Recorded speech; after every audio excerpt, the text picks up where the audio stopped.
over. This is Pat Tyler from Dollar, and we have Melissa Zervos, Michelle Fraser, Alice Worth, Bio Tunji, Peter Tucker, Molly Dugan, Melissa, and Helen Coop here in the room.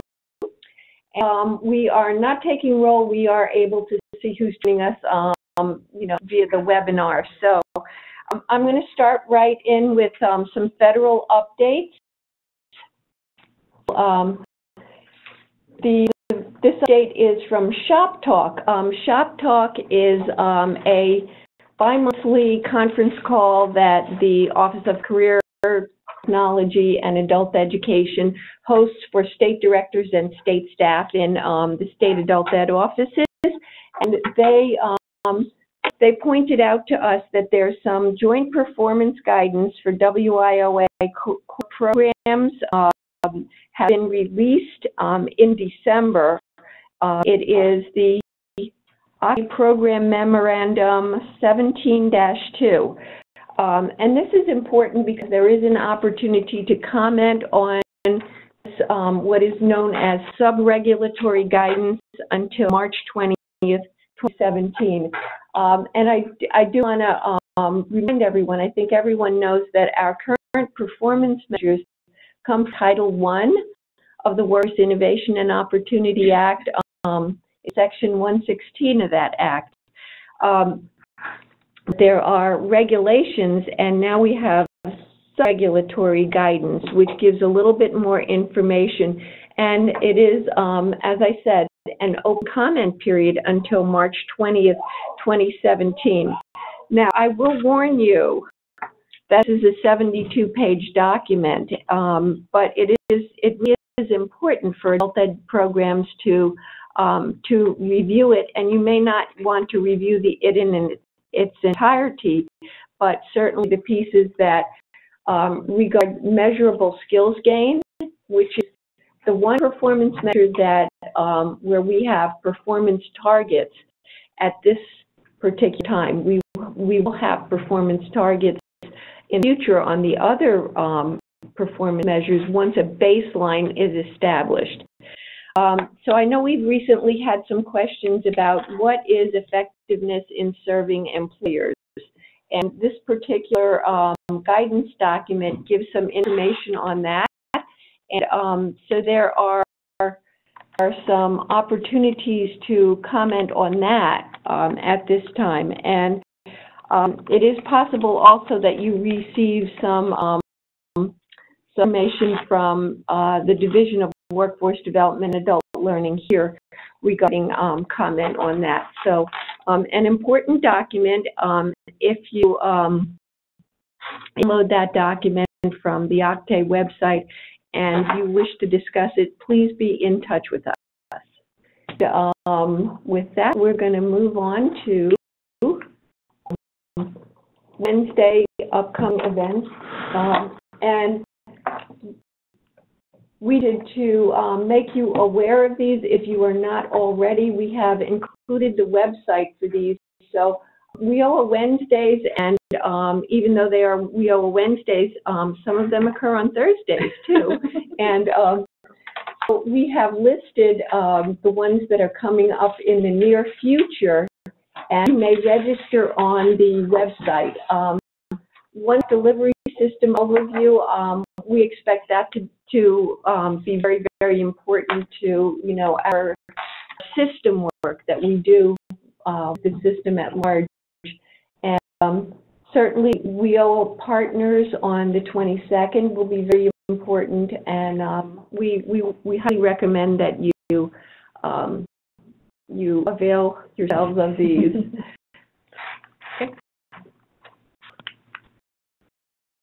So for professional development, this is Melissa Zervos. And if you could also sign in the chat box while we're here so we can get a record of everybody's attendance, that would be great. And program. So for here, we have just a few things coming up. There's some work with the IS for the Learning to Achieve. They've been notified that tomorrow we're having a webinar and then a future meeting. MACE has got their Winter Institute on the 24th. You can check their website, and I'm sure later on in this presentation you will get information about that. There have been 3 changes in March, so I encourage you to go to the calendar that's on our website to check the information. The G conference that was originally scheduled for the 4th is now moved to the 11th, and the 2 TABE training have been moved as well to the 20th and the 27th for space use. Invitations will be going out for these events shortly. Just some updates on what's been going on with PD. We had our professional development work group meeting after the first of the year. We've added a few new members. We're still taking on a few new members. The areas that we're working with are how to more effectively use the train-the-trainer model, some state planning for PD, and looking at handbooks for professional development. I also am working with a career and college readiness standards implementation work group, and we're working on getting a toolkit together to help programs implement standards. And as I said before, the Maryland GED trainers, there are 3, are currently preparing for the March conference that has now been rescheduled to March 11th and on the calendar. Now, Melissa. Good morning, everyone. Just a few quick updates. The next LACES work group meeting will be March 2nd at Anne Arundel Community College at 10 o'clock. And the webinar to keep a lookout for will be hosted by Shannon Stengus from LACES. We're trying to schedule between mid to late March, ending her schedule. So once I find out the date on that, I'll definitely send it out. That will cover the newest Table 4 and Table 5 information that LACES is rolling out based on new WIOA changes. And calendars for June 13th and 14th, we will cover in-person training with Shannon. It will be at the Howard County Library at the Miller branch. We won't need computers for this LACES training. Shannon will be presenting all the new tables, the new NRS tables at this training. We the MS and the admin to attend together as a pair. So I will schedule your pair on which day to attend, the 13th or the 14th. You only attend one of those 2 days. They're going to be the same exact training both days, but because of space, we can only have half programs attend on the 13th and half of programs on the 14th. But you will attend rather the MIS and the admin as a pair, and is required. So keep a lookout for your emails to check emails from me about these upcoming dates.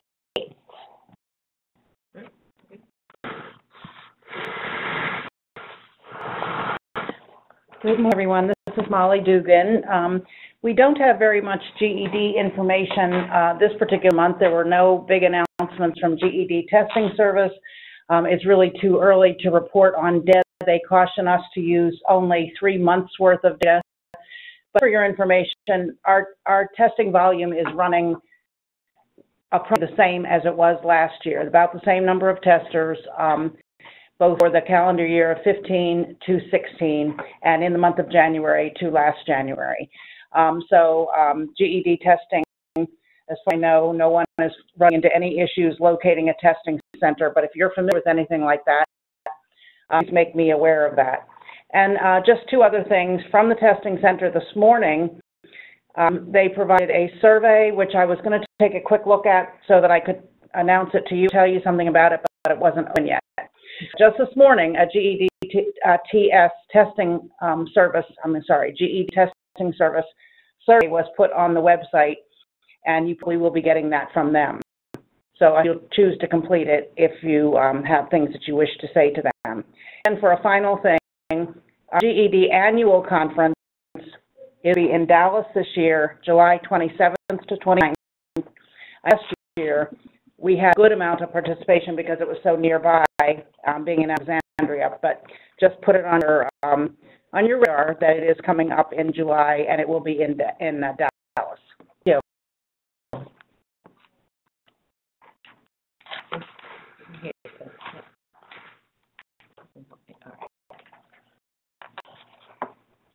Everyone, this is Helen. Just wanted to let you know that the Assessment Policy Work Group met on January 30th to review the draft revisions of the Basic Education Skills and English Language Assessment Policy. The timeline you see on this slide is for the public review and comment of the draft. It will be distributed the 15th, and a comment through March 1st. We will put a final policy on the 30th of March. Also, just wanted to mention that as part of this work group, we are re-examining our distance learning policy. So look for an email from me coming out probably sometime later this month for a work group for distance learning. And if you're interested in participating, I know I have heard from a few people, we'd love to have you. Thank you.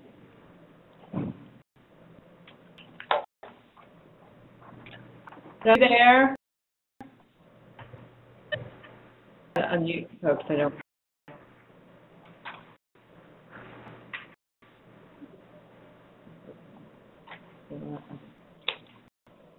Done? Okay. Yeah, you? Yes, can you hear now? I'm unmuting everybody. Okay. You're on. Okay. All right, good morning, everyone. I want to give you a few updates on behalf of MACE. First of all, as Melissa had mentioned a little earlier, our MACE Institute Winter Regional Workshop is on February 24th from 9 p.m. It's being hosted by Prince George's Community College. Little that is fostering independence, helping students become more effective self-directed learners, being presented by Sarah Lynn. It is appropriate for ABE, NEDP, GED, or ESL instructors or practitioners. Details for that are on the MACE website. It is filling up. We do already have quite a few registrants for that, but we can add a few more. If you're interested, please take advantage of that soon. Also, the MACE annual conference registration is now open. The early bird registration rate ends on March 23rd, so if you want to take advantage of the early bird rate, make sure you do that by March 23rd. The proposal window has closed, so we're no longer accepting any proposal applications, and we'll be going through those shortly. So anyone that did submit a proposal in the next couple of weeks, you should be hearing back from us whether your proposal was accepted when it will be presented. And then the last thing, I don't believe I presented to this group yet, but Shelly Alter, who was the MACE board president, she was also working for Hartford Community College. She's accepted a position in the public school system. Which unfortunately, she's not able to be a part of the MACE board at this anymore. So as the vice president of MACE, I am now the president of MACE. So look forward to working with everyone going forward as the MACE board president. That's all the updates I have. Thank you. Well, congratulations, Doug. We're happy to have you, and thanks for the update. Thank you.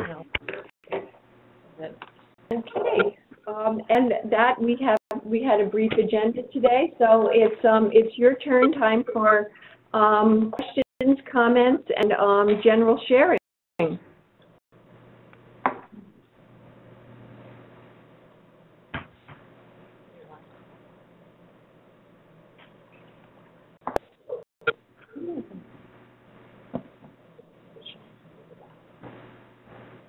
Someone has a question, a comment, or something to share with us. Everyone's been unmuted, so all right. Yes, so we should be able to hear all of you. Kim Duncan, and I just want to say thank you for the extra hour to work on the grant. Thanks, Kim. Anybody else? This is Doug. I have a question. I saw that the webinar and everything was uploaded to the Dollar website for the bidders conference. Have the questions and answers, I know they were going to be written out, have they been uploaded yet? They have been submitted for uploading. They should be posted today. Okay. Thank you. The video is on, so you can hear what transpired, but the printed version is expected to be posted today. Thank you. This is Nettie Subel over at SBLC. Three of us just came back from the NEDPC or Council Conference in Arlington. Very informative, and we gained a lot. And this presentations will be on our website, the CASA.org, if you go to NEDP Professionals page, it will be uploaded to that page. National conferences. So who has access to that? Definitely all the NEDP practitioners, and I'll ask one of us if you want to log in and see the presentations as well. That's all. Okay. Thank Nettie for announcing that, and that is for all the NEDP practitioners on CASAS.org. And again, if you need that information and you don't have it, contact one of your local NEDP providers. I understand there's a question about the revised assessment policy. It will not affect the current proposal. Okay? Yeah, our assessment policy, which we submit in December to Octave, doesn't go into effect until July 1, so that shouldn't be anything to be concerned about. I don't think any significant changes that will affect your practices. Any other questions? This is being recorded, so a recording will be sent to you as soon as WebEx kind of does their thing, and they automatically distribute it if you're on the invite list. It will be sent to you in another day. This is Carol Mowbray-Brooks from Garrett College. And of course, we're all working on a grant. And I do have a question about the alignment to the workforce plans. The Adult Basic Ed section is Section 6, and I know for us was a fairly short section in the plan. I want to get a clarification. Should we be reviewing the entire plan for anything that would potentially have an impact on adult education, or focusing just on the specific section that refers to adult education? Okay, for that question, because this is a competitive RFP, what we will do is we will provide a written answer to that question, and that will be added to the list of questions that are posted on the DARPA website. Okay, and a follow-up question to that.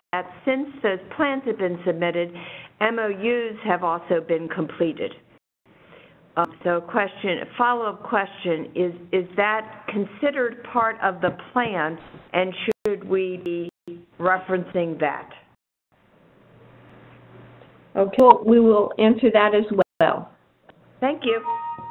And for the rest of you, if you have questions beyond today, you email them to michelle.frazier@maryland.gov, and we will add written responses to the posting on the website. It is essential that we give information, the same information, to all eligible providers. So this is the only way we can do that. But if there are more questions at this time, we will record them and add them to the list.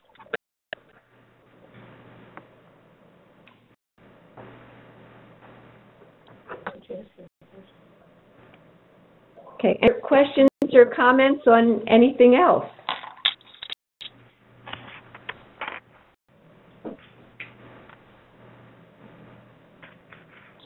Sounds like are none. Right.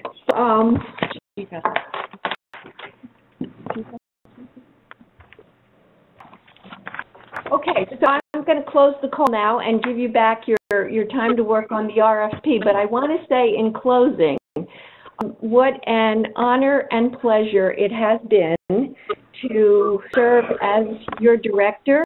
And I will stay in touch. As you know, in my new job, I will be in touch with state adult education offices. And, of course, Maryland will be close to my heart. So, but please keep up the amazing work that you do on a daily basis, which is sometimes tiring and thankless.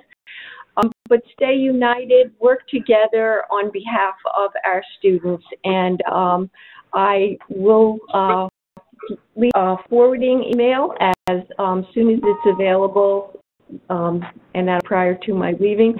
So I hope you will all keep in touch. Best wishes. Thank you. Thank you. Enjoy your day.